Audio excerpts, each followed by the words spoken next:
আজকে এসেছি ইফতারের অনেকগুলো আইটেম নেই আপনাদের মাঝে। অবশ্যই বিক্রি করতে না, এগুলোর ইংরেজি জানতে।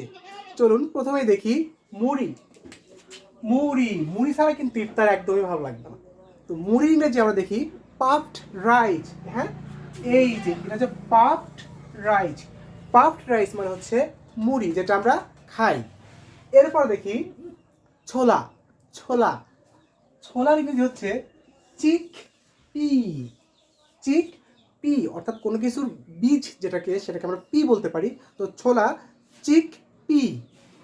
তো এরপরে দেখি বুন্দিয়া। বুন্দিয়া বুন্দিয়ার ইংরেজি হচ্ছে বন্ডি।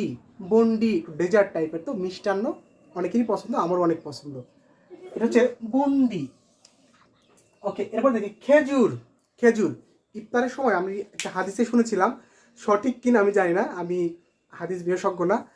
ডেট ডেট মানে হচ্ছে খেজুর। খেজুর দিয়ে ইফতার করা নাকি সুন্নাত, অনেকেই জানতে পারেন, মাশাআল্লাহ। আমি অত ভালো জানি না, তবে ডেট DATE ডেট ডেট মানে খেজুর। ঠিক আছে, ওকে। আচ্ছা, এরপর দেখি জিলাপি। অনেকেই কিন্তু এখন বলতেছে মুড়ির সঙ্গে জিলাপি না জিলাপির সঙ্গে মুড়ি, মুড়ি মাখার সঙ্গে জিলাপি কিনা। তো জিলাপির ইংরেজি আমরা দেখি একটু, ইংলিশে বলা হয় জিলেবি।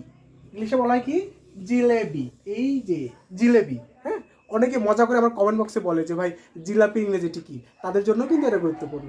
ওকে, আচ্ছা। এরপর দেখি বেগুনি। বেগুনি এটা কিন্তু অনেক অনেক টেস্টি এবং ডিমান্ডেবল একটা খাবার আইটেম বাংলাদেশে। বেগুনি বেগুনিকে বলতে পারি ব্রিঞ্জেল চপ। ব্রিঞ্জেল চপ, যে কোনো কিছুকে আমরা তার সঙ্গে চপ যুক্ত করে শব্দটা বলতে পারি। যেমন পটেটো চপ মানে কি আলুর চপ, এগ চপ মানে কি ডিমের চপ।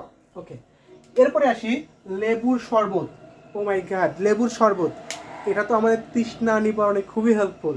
লেবুর শরবত আমরা বলতে পারি লেমন ডি, অথবা বলতে পারি লেমন জুচ। লেমন জুচ যেটা লেবু দিয়ে তৈরি করা হয়, তো এটা হচ্ছে লেবুর শরবত। ইফতার যে কোনো কিছু দিয়ে করা যেতে পারে, আল্লাহ কবুল করবে অবশ্যই ইনশাআল্লাহ। আমাদের সাধ্য মতো আমরা সবাই ইফতার করবো।